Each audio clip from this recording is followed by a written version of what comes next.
encore une attaque dans le Sahel burkinabé. Cette fois, c'est le poste de douane de Marcoy qui a été pris pour cible par des assaillants non encore identifiés.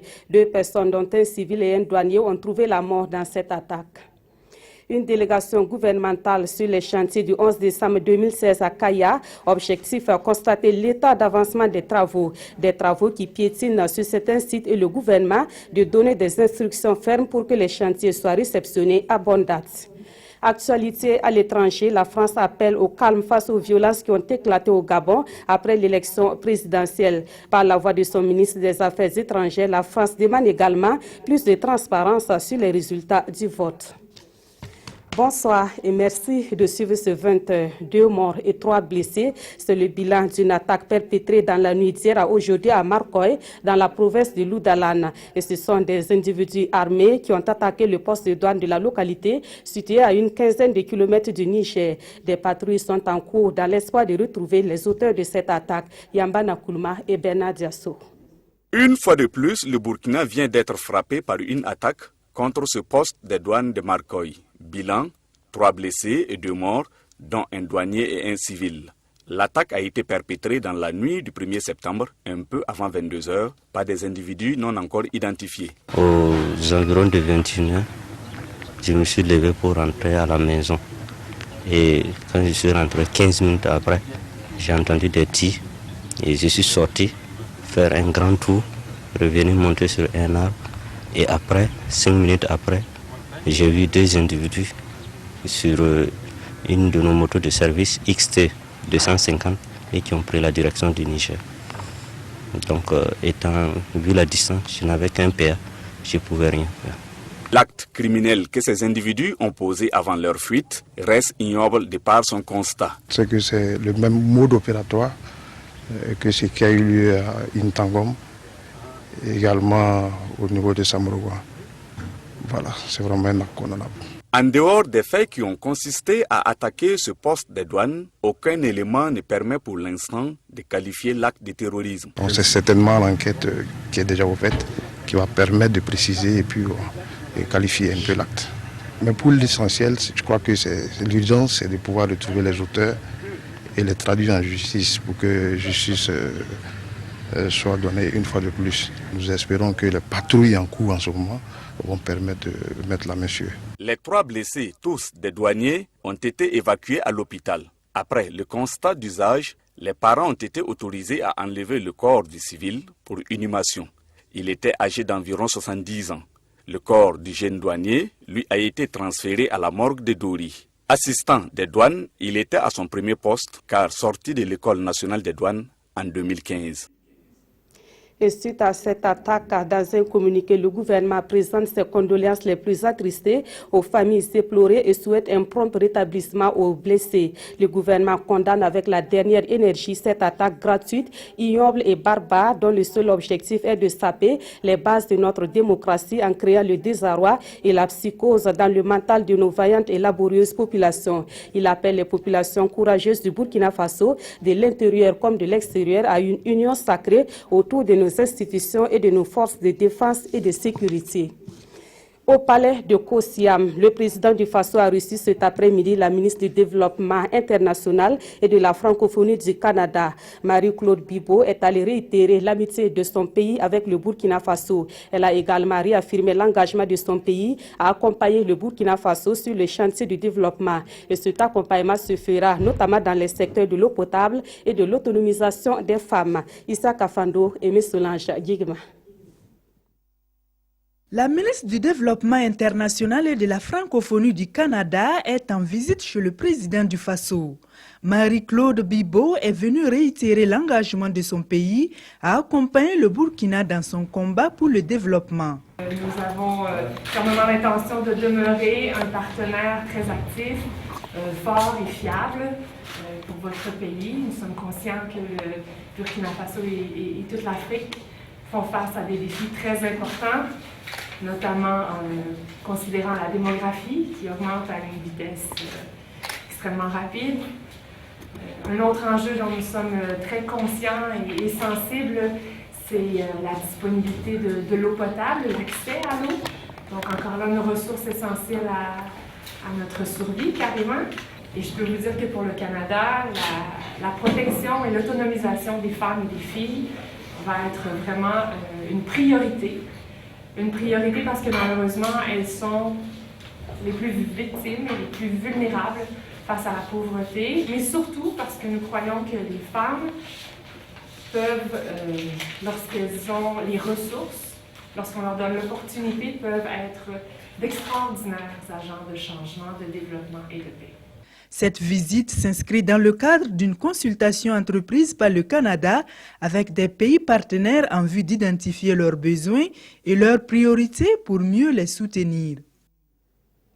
Et puis la cérémonie officielle du prix de l'excellence scolaire du président du Faso édition 2016 aura lieu demain 3 septembre à 10h à la présidence du Faso. La cérémonie est placée sous le haut patronage du président du Faso, président du Conseil des ministres. Les personnalités invitées sont attendues demain matin à la salle polyvalente de Kosiam et leur limite d'arrivée est fixée à 9h30.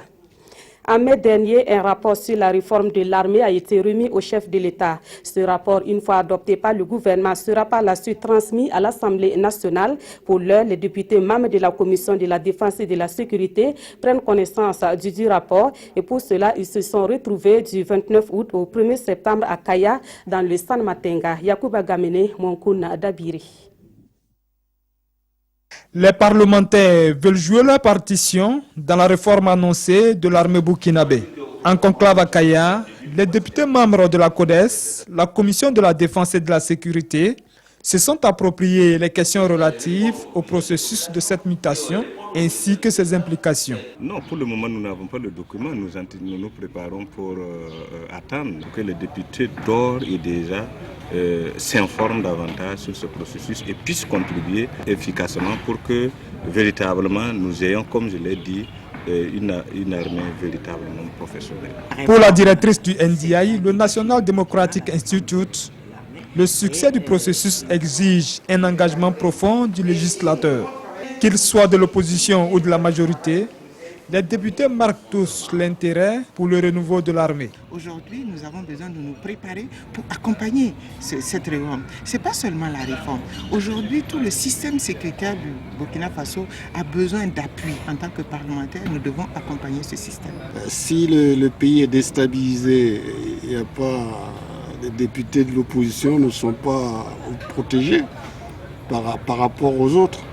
Donc c'est une affaire qui concerne tout le monde.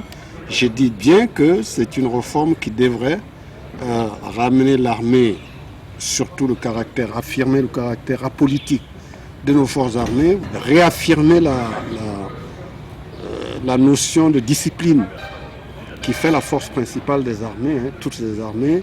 Une armée républicaine loin de la politique. C'est aussi le souhait des militaires qui l'ont signifié à la CODES au cours de sa visite à la première région militaire, à Kaya. Les députés sont allés encourager les acteurs et recueillir leurs préoccupations sur la réforme en cours. Ce vendredi, le groupe parlementaire Bourkin-Lim a fait le point de ses actions au sein de l'hémicycle. C'était au cours d'une conférence de presse que ce groupe parlementaire a animé à Ouagadougou. Une occasion pour ce groupe de se prononcer sur la vie sociopolitique actuelle au Burkina Faso. Et sur ce point, le groupe s'est prononcé sur la préparation de la conférence nationale des insurgés initiée par la coalition ZEF 2015. Plus de précisions avec Mokhtar Ouedraogo et Nyarkiteda. Le bilan de la participation du groupe parlementaire Bourkin-Lim à la première session ordinaire de l'année 2016 et de la session extraordinaire est présenté ici à la presse nationale. Enjeu, informer l'opinion nationale et internationale sur ses activités. En termes de questions posées donc au gouvernement, le groupe Bourkin-Lim était le premier avec 44% de l'ensemble des questions posées par les différents groupes parlementaires. Le groupe a activement participé à travers donc ces députés qui sont au niveau de la Confib à l'examen donc du projet de loi rectificatif dans lequel il était inscrit l'appurement donc de la dette intérieure. Après plus de 9 mois de collaboration avec le parti au pouvoir, le groupe parlementaire Bourkin-Lim se dit satisfait. Les quelques mésententes parfois constatées au niveau des collectivités pour la mise en place des exécutifs communaux n'entament en rien cette bonne collaboration. Interpellé sur des questions d'actualité comme celle relative à la conférence nationale des insurgés que prépare la coalition ZEF 2015, le groupe se veut clair. Il ne devrait pas avoir un groupuscule pour quelques intérêts futiles politiques de chercher au moment où tout le monde cherche la paix, la cohésion sociale, l'ancrage institutionnel et démocratique, à diviser le peuple burkinabé. Moi, en tout cas, je m'élève contre toute idée ou toute vérité à instrumentaliser pour des calculs politiciens le peuple burkinabé.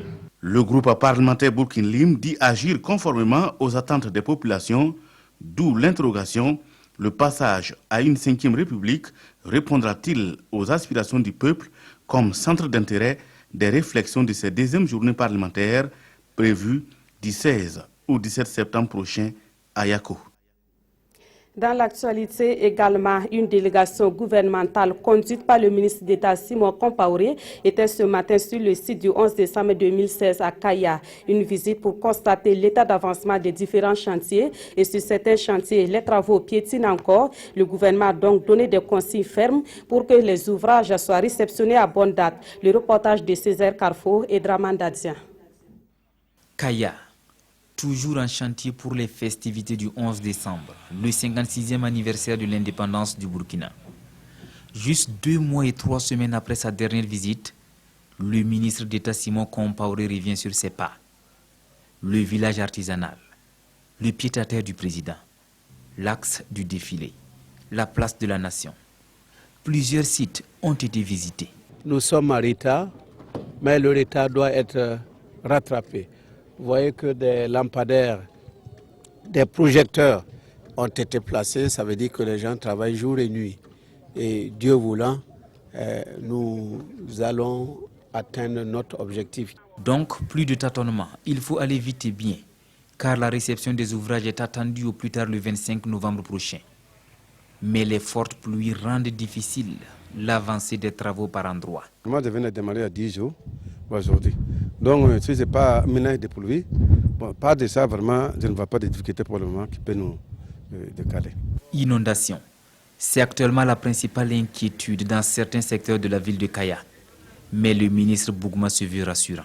Nous avons pris immédiatement les dispositions pour mettre en œuvre des VRD, donc des caniveaux à certains endroits de la ville, et même créer tout simplement un chenal d'évacuation des eaux au niveau de la cité des forces vives, et tout cela sera exécuté avant le 11 décembre. Après le terrain, les forces vives et les entrepreneurs se sont retrouvés ici avec le comité d'organisation pour faire le point des préparatifs. Rectifier le tir là où il le faut. Et à 3 mois de l'événement, l'on est plutôt confiant.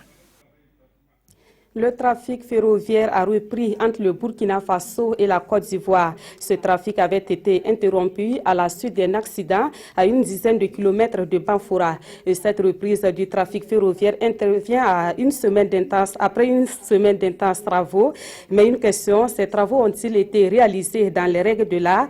Élément de réponse avec Idrissa Warga et Ahadi Sandamba. Et voilà de nouveau le train qui siffle à Signena après une semaine de rupture. L'on se rappelle encore, c'est ici que le train marchandise du mercredi 24 août avait déraillé. Et il a fallu 7 jours de travaux ininterrompus pour que le trafic reprenne son cours normal.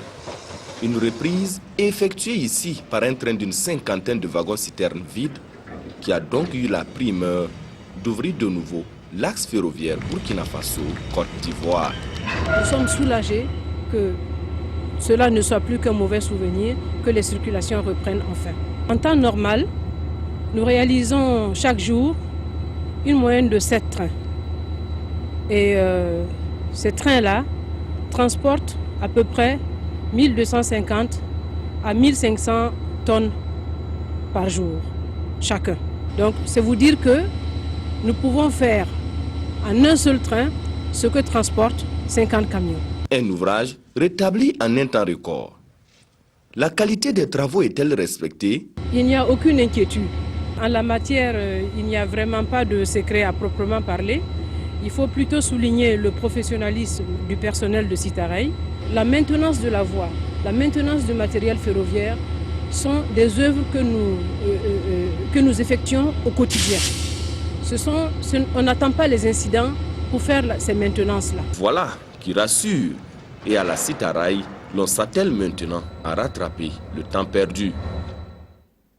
L'Organisation des Nations Unies pour l'alimentation et l'agriculture souhaite que les politiques agricoles soient mieux adaptées à la question de protection sociale. La FAO met en œuvre un projet dans ce sens et ce projet cible 4 pays africains. Un atelier de réflexion sur l'impact de ce projet sur les populations bénéficiaires a été organisé ce vendredi à Ouagadougou. Yacouba Gamene, Yolande Lompo. C'est une réflexion sur la protection sociale considérée comme un moyen essentiel pour faire reculer la pauvreté dans les pays à faible revenu. Selon une étude menée en 2015 par la FAO, les liens entre protection sociale et secteur agricole ne sont pas suffisamment établis. L'Organisation des Nations Unies pour l'alimentation et l'agriculture s'engage donc à aider les 4 pays que sont le Niger, le Sénégal, le Tchad et le Burkina Faso à maximiser les synergies entre les politiques agricoles et la protection sociale. Si celui qui nous permet d'assurer notre sécurité alimentaire est lui-même dans une situation extrême de pauvreté, nous ne pouvons pas assurer cette sécurité alimentaire. C'est pour relever le niveau de toute cette population qui participe à la production alimentaire, qui est la base, le socle de la sécurité alimentaire, que ces aspects sont essentiels. Comment vivent ces populations? Qu'est-ce qu'il faut leur apporter pour qu'elles soient véritablement capables de produire plus et mieux et de manière durable? Au Burkina Faso, pour la prise en compte de la protection sociale dans le programme national du secteur rural PNSR 2, le projet régional TCP RAF 3515 a été lancé en juin dernier. Les participants devront s'approprier le projet en vue d'une bonne mise en œuvre des activités au Burkina Faso. Voilà qui nous amène aux nouvelles de la campagne agricole dans la région du Centre-Sud. Cette campagne est jugée prometteuse puisque les plants sont à un niveau avancé avec une pluviométrie excédentaire. Le gouverneur du Centre-Sud et des techniciens du ministère de l'Agriculture en ont fait le constat. La visite de quelques champs a eu lieu hier. Roger Kam Moumouni Soubega. Zerdégué dans le Bas-Zéga, c'est la première étape de la visite du gouverneur de la région du Centre-Sud et les techniciens du département de l'agriculture. Dans ces bas-fonds, 30 hectares sont exploités par un groupement de producteurs pour la production du riz pluvial. En termes de prévision, c'est environ 8 millions de francs CFA de recettes qui sont attendues avec 105 tonnes de production. À Guiaro, Amidou Sawadogo a aussi reçu la visite de la mission. Il exploite 12 hectares, dont 10 pour le maïs et 2 pour le sésame. Sa spécificité est qu'il a su récupérer une terre dégradée pour en faire un espace de production. J'ai dépensé environ 2 millions de francs CFA dans ce champ, nous a confié Amidou Sawadogo. Il compte réaliser un bénéfice de plus de 3 millions de francs CFA.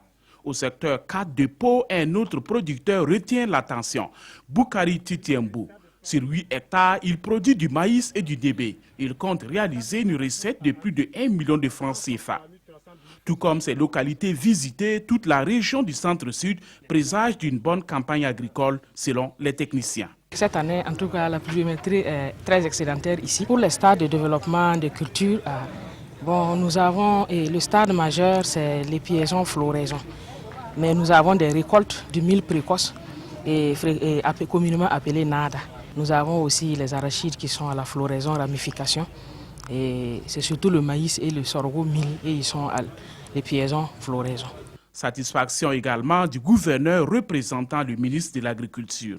Je voudrais tout d'abord, au nom de monsieur le ministre, féliciter et encourager l'ensemble des acteurs du monde rural pour le travail abattu. Nous avons constaté que la campagne agricole est bonne dans notre région. Avant de poursuivre le périple, le gouverneur et sa délégation ont rencontré les producteurs et autres acteurs du monde agricole du centre-sud. Des équipements de transformation des produits agricoles, des intrants et des semences, ce sont quelques-unes des doléances formulées à l'endroit des autorités du département en charge de l'agriculture lors de cette rencontre. Et c'est également une bonne physionomie que présente la campagne agricole dans la région des Cascades. Dans cette partie du Burkina Faso, on a même une idée des récoltes attendues pour certaines spéculations. À titre d'exemple, plus de 250 000 tonnes de céréales et plus de 120 000 tonnes de cultures de rente sont attendues dans cette région. Une délégation conduite par le gouverneur de la région a sillonné quelques champs et parcelles irriguées dans la Liraba et la Komoé. On voit cela avec Drissa Traoré et Amadou Lougué. Le bas-fond rizicole de Manena, 16 hectares aménagés, 222 exploitants, dont plus de la moitié sont des femmes. Le rendement attendu ici, 4 tonnes de riz à l'hectare. Après Manena, Kapemi sur Niofila, 1200 hommes et femmes se partagent les 410 parcelles aménagées par l'État. Notre problème ici, c'est le manque d'engrais. Ici, l'eau qui arrose ces parcelles coule sans cesse à flot. Grâce à ce barrage et à ces longs canaux d'irrigation, une infrastructure est réalisée depuis 1985. Le canal il est en dégradation avancée, y compris la digue de retenue d'eau. Alors, c'est la raison pour laquelle le gouvernement, depuis 2012, a pris conscience de l'enjeu de la situation, a mis en place le programme qui dénomme restructuration, mise en valeur. Dans cette localité de la Liraba, relier une zone A à B relève parfois d'un parcours de combattants. Comme cette voie qui conduit la délégation au champ de Kolvana Traoré, un producteur modèle du village de Kangoura. J'ai 18 hectares au total, soit 7 hectares de maïs, 2 hectares d'arachide, 4 hectares de sésame, 4 en coton et 1 hectare de niébé. Cette année, la région des Cascades espère récolter 252 490 tonnes de céréales et 122 950 tonnes en culture de rente comme le sésame, les arachides et le coton. Si nous avons encore des pluies jusqu'à mi-octobre, même les semis-tardifs peuvent boucler leur cycle. Et je pense que, comme on dit en Doula, il y aura Dumkafa. Le développement local passe aussi par l'accès des populations à l'eau potable. Autre point de l'actualité ce soir, le mardi dernier, le ministre de l'Urbanisme et de l'Habitat a échangé avec les professionnels de l'Ordre des architectes du Burkina Faso. Un échange dont le but est de renforcer la cohésion entre les architectes et valoriser l'expertise du Burkina Faso dans la sous-région. Les architectes en ont profité pour exprimer leurs préoccupations à leur ministre de tutelle, Césaire Carfo, Ibrahim Sanou, Bouma Ernest Nébier. C'est à bâton rompu que les architectes du Burkina ont échangé avec leur ministre de tutelle lors de cette rencontre. Une rencontre initiée par le ministre Bonani afin de recueillir les difficultés et les attentes des professionnels dans l'acte de bâtir. Des problèmes d'accès au marché public aux problèmes des maîtres d'ouvrage délégués, plusieurs préoccupations ont été soulevées. Les difficultés principales sont liées à l'exercice même de la profession, notamment le respect de la mission complète d'architecture, où au niveau du Burkina, on ne permet pas aux architectes qui ont conçu des projets d'en suivre la réalisation. Il y a également le fait qu'au niveau des communes notamment, les architectes ne sont pas sollicités pour la réalisation des projets d'architecture, contrairement aux dispositions de la loi portant cours de l'urbanisme et de la construction. Cette rencontre a également permis de relever des problèmes de cohésion au sein de l'ordre et le ministre les a exhortés à travailler main dans la main afin d'aplanir ces différends. Je crois que ça a été l'occasion pour les différents participants de crever l'abcès. Et de faire des propositions. Un comité a été mis en place qui va faire donc ces propositions en vue de ramener la sérénité au sein de l'ordre. Cette rencontre est la première du genre et les architectes ont souhaité que de telles initiatives soient multipliées. L'ordre est fort de 111 membres et fêtera ses 25 ans au cours de la semaine des architectes prévue du 3 au 9 octobre 2016. Les étalons du Burkina Faso manifestent leur solidarité à l'égard des personnes sinistrées et d'enfants orphelins. Ils ont laissé parler leur cœur en remettant la somme de 11 millions de francs CFA à ces personnes. Un soutien qui a été fait à quelques jours du match crucial entre les étalons et les zèbres du Botswana. Souleymane Sanou, Christelle Dabré, Paris. L'attente est énorme ce mercredi soir. Les pensionnaires du centre social d'Elouendou de Tanguay, délocalisés à Sakoula, sont impatientes de voir les donateurs du jour.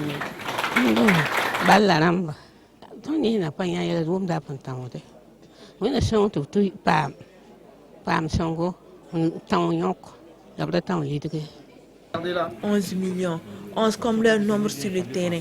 Voici la somme que les étalons mettent à la disposition des personnes sinistrées et vulnérables des hauts bassins, de la boucle du Mourou, du plateau central et du centre. » Et tous les jours, on contribue.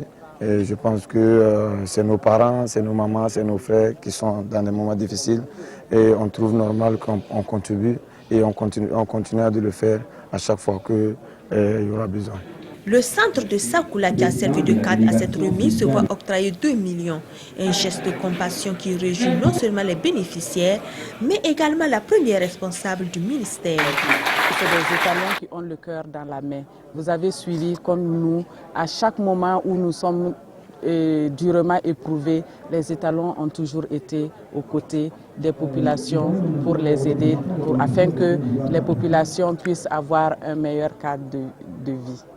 En attendant dimanche leur qualification pour la CAN Gabon 2017 face au Botswana, les invités du centre ont matérialisé leur passage en mettant en tête des plans symboles de vie et d'espoir, tout comme l'acte qu'ils viennent de poser.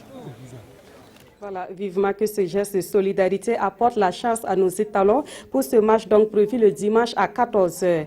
Actualité à l'étranger, la France appelle au calme face aux violences qui ont éclaté au Gabon après l'élection présidentielle. Par la voix de son ministre des Affaires étrangères, la France demande également plus de transparence sur les résultats du vote. Elle justifie sa position par le nombre important de ressortissants français sur le sol gabonais. Le récit de Ismaël Diloma Sirima.